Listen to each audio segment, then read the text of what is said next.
ये कहानी है प्रार्थना की, जो कि एक छोटे से गांव सिरसी में रहती थी। प्रार्थना के पिता उसके लिए एक लड़का देख रहे थे। तभी गांव के जमींदार साहब प्रार्थना के लिए शहर के लड़के पंकज का रिश्ता लेकर आते हैं। सुभाष, तेरी लड़की शहर में बहुत खुश रहेगी और तू चाहता ही था कि तेरी बेटी प्रार्थना की शादी शहर में हो। अब एक काम कर, जल्दी से लड़के के लिए हाँ कर दे। बहुत अच्छा रिश्ता है। आज शाम को ही लड़का और उसकी माँ प्रार्थना को देखने आने वाले हैं। ठीक है जमींदार साहब, मैं प्रार्थना की माँ को बोल देता हूँ, वो उसे तैयार कर देगी। शाम को लड़के वाले प्रार्थना को देखने आते हैं। देखिए भाई साहब, हमें आपकी प्रार्थना बहुत पसंद है। जमींदार साहब तो पिछले 6 महीने से हमें जानते हैं। हम इनसे अनाज वगैरह खरीदते रहते हैं। हाँ, वो तो इन्हें अपने लड़के पंकज के लिए शहर की जगह गांव की लड़की चाहिए थी, तो मुझे लगा कि प्रार्थना बिटिया से अच्छी लड़की और कौन हो सकती है।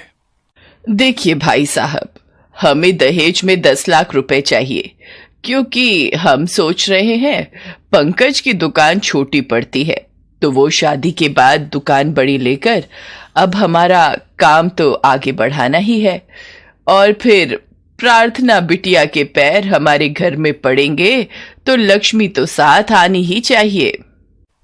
ठीक है, मुझे मंजूर है। मैं 10 लाख रुपए का इंतजाम कर लूंगा। मेरे लिए मेरी बेटी की खुशी से बढ़कर कुछ नहीं है। हमारे गांव में आज तक किसी लड़की की शादी शहर में नहीं हुई। पहली बार कोई लड़की शहर शादी करके जाएगी और वो खुशनसीब हमारी प्रार्थना होगी। हमारे लिए इससे बड़ी बात क्या होगी। बस, तो फिर प्रार्थना आज से हमारी बहू हो गई। आओ प्रार्थना, यहाँ बैठो। प्रार्थना जैसे ही पंकज और उसकी माँ के पास जाकर बैठने लगती है, उसका पालतू कुत्ता भीमा पंकज और उसकी माँ पर भौंकने लगता है और वो दोनों घबरा जाते हैं। भीमा, नहीं, ऐसे नहीं करते। जाओ, वहां बाहर आंगन में जाकर बैठो। भीमा बचपन से ही प्रार्थना के पास पला है। ये इसे बहुत प्यार करता है। प्रार्थना आपके पास जाकर बैठी थी ना, तो उसे लगा कि आप लोग अनजान हो, कहीं प्रार्थना को कोई नुकसान न पहुंचा दो, इसलिए ही ऐसा कर रहा है। प्रार्थना का रिश्ता पक्का हो जाता है। उसके पिता सुभाष ने अपनी जमीन बेच दी और 10 लाख रुपए पंकज की मां को दे दिए। पर शादी हो जाने के बाद जब प्रार्थना की डोली ले जाने का समय आया, देखिए भाई साहब, आप हमें गलत मत समझना। वो हमारे कुल गुरुजी ने कल रात में ही हमें फोन किया था। उनका कहना है कि प्रार्थना की डोली अभी ससुराल ना ही जाए तो बेहतर रहेगा। अभी कोई अपशगुन का साया चल रहा है। वैसे कोई घबराने की बात नहीं है। प्रार्थना का गौना 15 दिन के बाद का शुभ मुहूर्त है, तब कर दीजिएगा। मैं खुद प्रार्थना को लेने आऊंगी। माँ, अब तो हमने नई कार भी खरीद ली है। कुछ दिनों बाद नई कार आ जाएगी। बस, फिर तो इससे बढ़िया कोई बात हो ही नहीं सकती। प्रार्थना नई कार में ही अपने ससुराल जाएगी। और फिर पंकज और उसकी माँ प्रार्थना को लिए बिना ही शादी करके वापस शहर लौट जाते हैं। प्रार्थना के माता पिता उनके आने का इंतजार करते रहते हैं। शादी को हुए 1 महीना बीत चुका था। प्रार्थना के पिता को अब चिंता होने लगी थी। जमींदार साहब, आपने उस नंबर पर फोन किया जो नंबर आपके पास है? मैंने तो उसी नंबर पर फोन किया है, पर नंबर बंद आ रहा है। आपके पास उनका कोई पता हो तो वो दे दीजिए। प्रार्थना अकेले ही शहर जाने की जिद करती है। माँ, पिताजी, आप बिल्कुल चिंता मत करो। मैं शहर पहुंचकर आपको फोन कर दूंगी। अब आप दोनों भी मेरे साथ जाओगे तो गांव का काम कैसे देखोगे? आने जाने में बहुत खर्चा होगा। पहले ही आप मेरी शादी के लिए इतना कुछ दे चुके हो, और फिर मैं भीमा को अपने साथ ले जा रही हूँ। भीमा के होते हुए मुझे किसी बात का डर नहीं है। ठीक है मेरी बच्ची, जैसी तेरी इच्छा। भगवान तेरी हमेशा रक्षा करे। प्रार्थना भीमा को लेकर पंकज के पते पर शहर पहुंचती है, पर वहां तो सब कुछ बदला हुआ था। पंकज की शादी की तैयारियां चल रही थी और पंकज की माँ और पंकज प्रार्थना को पहचानने से इनकार कर देते हैं और प्रार्थना को धक्के मारकर और मार पीट कर बाहर निकाल देते हैं। भीमा उन पर भौंकता है, पर वो दरवाजा बंद कर लेते हैं। प्रार्थना रोने लगती है। तभी भीमा सड़क की ओर भागता है और आते जाते लोगों को भौंक कर मदद के लिए बुलाने लगता है। भीमा सड़क पर जाते एक व्यक्ति की कमीज पकड़ लेता है और उसे अपनी ओर खींचने लगता है। अरे क्या हुआ? तुमने मेरी कमीज क्यों पकड़ ली? अरे ये किसका कुत्ता है? अरे तुम मुझे कहाँ ले जा रहे हो? अरे रुको रुको, मैं चलता हूँ। भगवान के लिए दरवाजा खोल दीजिए, मैं कहाँ जाऊंगी? ऐसा मत कीजिए, मेरे साथ गलत मत कीजिए। अरे आप इस तरह से रो क्यों रही हैं? अच्छा, ये तुम्हारी मालकिन है, तभी तुम मुझे इनके पास लेकर आए हो। घबराओ नहीं, तुम्हारी मालकिन को कुछ नहीं होगा। सुनिए, आप मेरे घर चलिए, मेरा घर पास में ही है। उस व्यक्ति का नाम अनिल था। अनिल प्रार्थना और भीमा को अपने साथ ले आता है। अनिल जी, मैं क्या करूं? मैं अपने गांव वापस नहीं लौट सकती हूँ। मेरे माँ बाबूजी मर जाएंगे अगर उन्होंने मुझे इस हाल में देखा। मैं गांव नहीं जाना चाहती अनिल जी। गांव में मेरे माँ बाबूजी की बहुत बदनामी होगी। आप चाहें तो आप यहां रह सकती हैं, आपको यहां पर किसी से भी डरने की जरूरत नहीं है। प्रार्थना उस दिन से अनिल के घर पर रहने लगती है। अनिल के माता पिता इस दुनिया में नहीं थे, वो अपनी दादी माँ के साथ रहता था। प्रार्थना के आ जाने से अनिल की दादी को बहुत आराम मिलता है। प्रार्थना उनकी खूब सेवा करती थी और साथ ही साथ प्रार्थना के आ जाने से घर में बहुत बदलाव आ गया था। ये देखकर अनिल के मन में प्रार्थना के लिए प्यार और सम्मान पनपने लगता है। भीमा भी अब अनिल और उसकी दादी माँ का लाडला हो गया था। वो उसके साथ बहुत खेलते थे। उधर पंकज जिस लड़की से शादी करता है वो धोखेबाज निकलती है और सब कुछ लूटकर और उन्हें कंगाल करके किसी और के साथ भाग जाती है। पंकज और उसकी माँ सड़क पर आ जाते हैं। वो भूखे प्यासे फुटपाथ पर बैठे थे। माँ, शायद हमें हमारे किए का फल मिल रहा है। ना मैं प्रार्थना को धोखा देता और ना ही हमारे साथ ऐसा होता। शिवानी मुझे धोखा देकर चली गई। हमारे पास जो भी कुछ था सब कुछ खत्म हो गया। माँ, पंकज, हमें प्रार्थना से माफी मांगनी चाहिए। मैंने देखा है वो यही शहर में ही है। अगर वो हमें मिल जाएगी तो हम उसके मायके में जाकर रह लेंगे। पंकज और उसकी माँ अनिल के घर जाते हैं, पर भीमा उन्हें देखकर भौंकने लगता है। उन दोनों की लाचार हालत को देखकर कुछ देर के लिए प्रार्थना का मन पिघलने लगता है। वो उन दोनों के लिए खाने का सामान और कुछ रुपए लाती है। घबराइए नहीं, मैंने भीमा को बांध दिया है, ये आपको नहीं काटेगा। मैं जानता था प्रार्थना, तुम आज भी मेरे से बहुत प्यार करती हो, इसलिए मेरी इतनी परवाह कर रही हो। मुझे माफ कर दो प्रार्थना। हाँ प्रार्थना, हमें माफ कर दे। हम तीनों मिलकर बहुत खुशी से रहेंगे। हमने तेरे साथ बहुत गलत किया। अनिल जी, ये कुछ खाने का सामान और कुछ रुपए इन दोनों को दे दीजिए। ये जहां भी जाएंगे इन दोनों के काम आएगा। और हाँ, ये धोखेबाज लोग जब चले जाएं तो आप दरवाजा बंद करके भीमा की रस्सी खोल दीजिएगा। मैं दादी माँ के लिए दूध वाला दलिया बनाने जा रही हूँ, उनकी दवाई का टाइम हो रहा है। प्रार्थना की बातों को सुनकर पंकज और उसकी माँ की आंखों में आंसू आ जाते हैं और वो वहां से चले जाते हैं। उसके बाद अनिल प्रार्थना से शादी कर लेता है। सारी बात प्रार्थना के माँ बाबूजी को पता चलती है तो वो भी अपनी बेटी की हिम्मत देखकर बहुत खुश होते हैं। जमींदार को भी अपनी गलती का एहसास होता है कि उसने बिना परखे ही अनजान रिश्ता सुभाष को बता दिया। प्रार्थना, आज भीमा के कारण ही तुम मेरी जिंदगी में आई हो। तुम इस शादी से खुश तो हो ना? मैं बहुत खुश हूं अनिल। प्रार्थना के इतना कहते ही भीमा अनिल और प्रार्थना की गोदी में आ जाता है और दोनों उसको प्यार करने लगते हैं। सरला अलीगढ़ शहर में रहती थी। सरला के पति की बर्तनों की फैक्ट्री थी। सरला के दोनों बेटे मानव और मोहित अपने पिता के साथ ही फैक्ट्री संभालते थे। सरला के दोनों बेटों की शादी हो चुकी होती है। सरला की बड़ी बहू रीमा एक अमीर घर से आई हुई थी। रीमा शादी के बाद बहुत सारा दहेज भी साथ लेकर आई थी, इसलिए वो और ज्यादा अपनी अमीरी पर इतराती थी। सरला की छोटी बहू दीपा बहुत ही गरीब घर से आई थी। मोहित की शादी उसके पिता शशि नारायण की मर्जी से हुई थी, क्योंकि शशि नारायण ने अपने मित्र यानी कि दीपा के पिता को मरते वक्त वचन दिया था। दीपा बहुत ही संस्कारी बहू थी, पर वो अपनी सास सरला की जितनी मर्जी सेवा कर ले, सरला फिर भी रीमा के ही गुण गाती रहती थी। दीपा को सरला हर वक्त ताने देती थी। शशि नारायण सरला के स्वभाव को जानता था।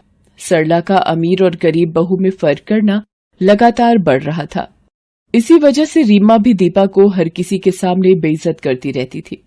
सरला का जन्मदिन आने वाला था। सरला के जन्मदिन पर रीमा और दीपा दोनों के परिवार वाले आते हैं। रीमा के माता पिता और भाई सरला के लिए ढेर सारे महंगे उपहार लाते हैं। रीमा का भाई सरला को उपहार में महंगा फोन देता है, जिसे देखकर सरला खुशी से फूली नहीं समाती। तभी दीपा की माँ और भाई सरला को बेडशीट, साड़ी और फल व मिठाई उपहार में देते हैं, जिसे लेकर सरला मुंह सिकोड़ने लगती है और एक तरफ रख देती है। दीपा शर्मिंदगी महसूस करती है। तभी शशि नारायण वहां आता है। अरे दीपा बहू, अपनी माताजी और भाई को कुछ खिलाओ पिलाओ, दूर से सफर करके आए हैं। सरला के व्यवहार को सभी जानते थे कि वो रीमा के मायके वालों को ज्यादा पूछती थी। एक दिन अचानक शशि नारायण की तबीयत बिगड़ जाती है और हार्ट अटैक से शशि नारायण का देहांत हो जाता है। अब रीमा हर वक्त सरला को दीपा के लिए भड़काने लगी। वो अपने पति मानव से बोली, मानव, पिताजी मरते वक्त ये घर माँ जी के नाम कर गए हैं और फैक्ट्री का आधा आधा हिस्सा आपके और मोहित के नाम। आप मोहित को फैक्ट्री का आधा हिस्सा देकर रफा दफा करो। बाकी घर कैसे अपने कब्जे में लेना है वो मैं अच्छी तरह जानती हूँ।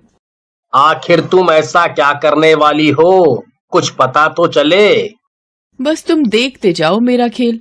माँ जी, आपको तो पता ही है इस दीपा के मायके वाले कितने भिखारी हैं। कहीं ऐसा ना हो बाबूजी के द्वारा दिया गया फैक्ट्री का हिस्सा अपने मायके वालों पर उड़ा दे।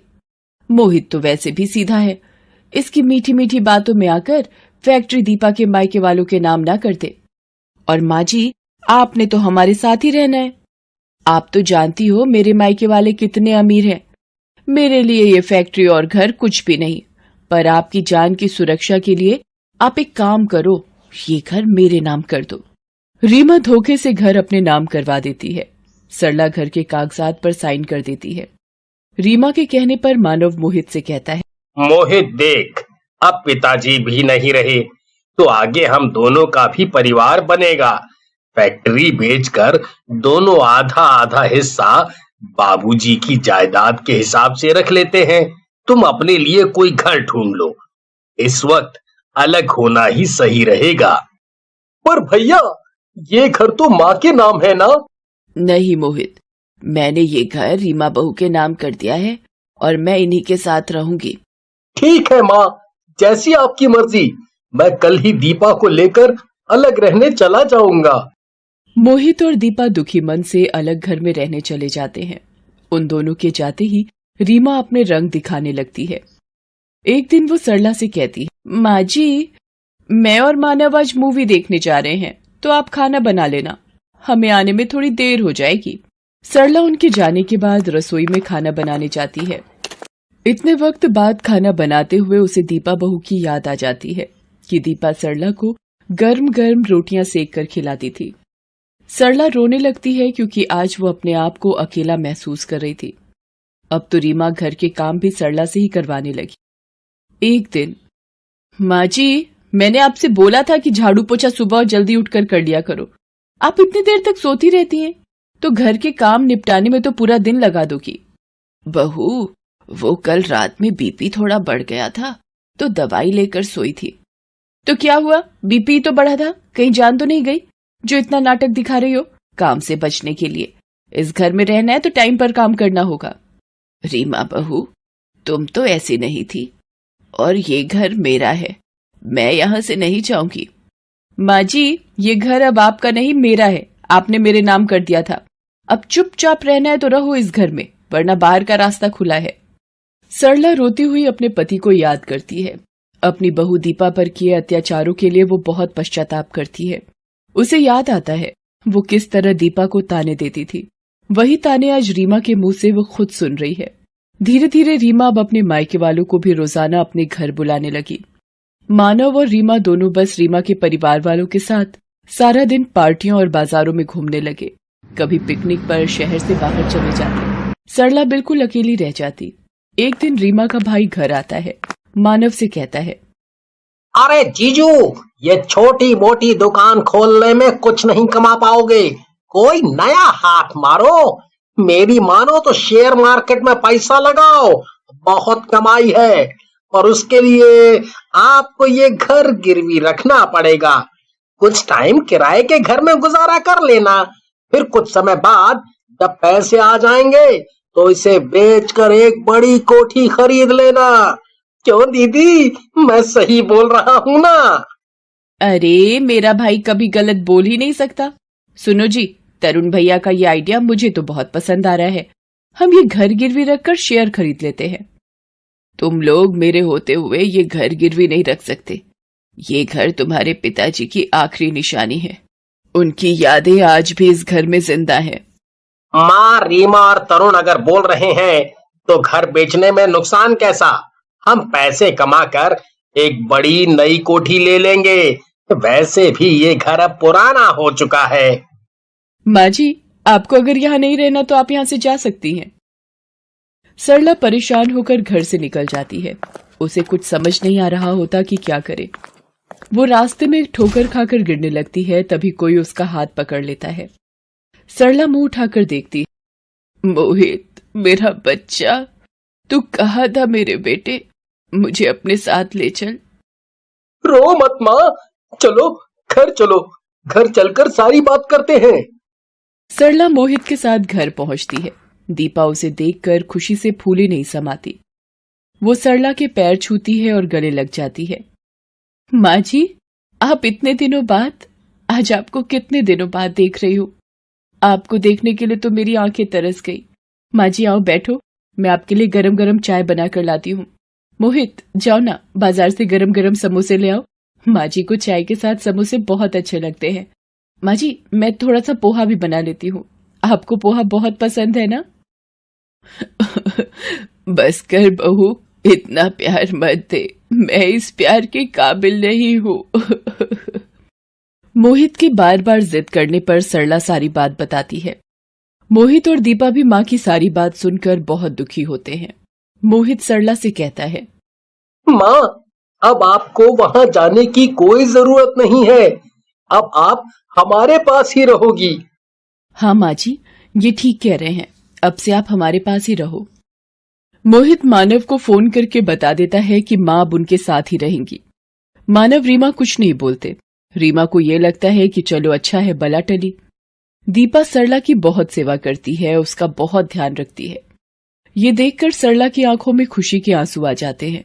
उधर मानव को रीमा का भाई बताता है कि मानव ने घर को गिरवी रखकर जो शेयर खरीदे थे वो सारे शेयर डूब चुके हैं। ये सुनकर मानव सिर पकड़कर बैठ जाता है। रीमा भी ये सुनकर सदमे में आ जाती है। शेयर खरीदने के चक्कर में मानव ने अपना घर और दुकान भी गिरवी रख दिए थे। मानव का सब कुछ तबाह हो गया था। मानव की ये हालत देखकर रीमा के भाई और मायके वालों ने भी अपना पल्ला झाड़ लिया था। वो भी अब रीमा से बात करने से कतराते थे। रीमा जिस मायके की अमीरी का घमंड करती थी, आज वो चूर चूर हो चुका था। बुरे वक्त में उसके मायके वालों ने भी साथ नहीं दिया। ये देखकर वो बहुत दुखी होती है। रीमा और मानव के घर खाली करने की बात जब मोहित को पता चलती है तो वो मानव से बात करता है। मोहित अपनी माँ से वादा करता है कि वो पिताजी की निशानी को किसी और हाथ में नहीं जाने देगा। मोहित पैसे देकर अपने गिरवी घर को छुड़ा लेता है। रीमा और मानव बहुत शर्मिंदा होते हैं। तभी दीपा और सरला भी वहां आ जाते हैं। माँ जी, मुझे माफ कर दीजिए। आज अपने और पराये में भेद पता चल गया। मैं मायके की जिस अमीरी का घमंड करती थी, वो घमंड आज चूर चूर हो चुका है। सरला अपने बहू बेटों के साथ पति की तस्वीर के आगे हाथ जोड़ती है। सरला को समझ आ चुका होता है, अमीर बहू गरीब बहू का भेदभाव घर की खुशहाली भंग कर देता है। उस दिन के बाद सरला दोनों बहुओं को प्यार करने लगी और परिवार की खुशहाली फिर से वापस आ गई।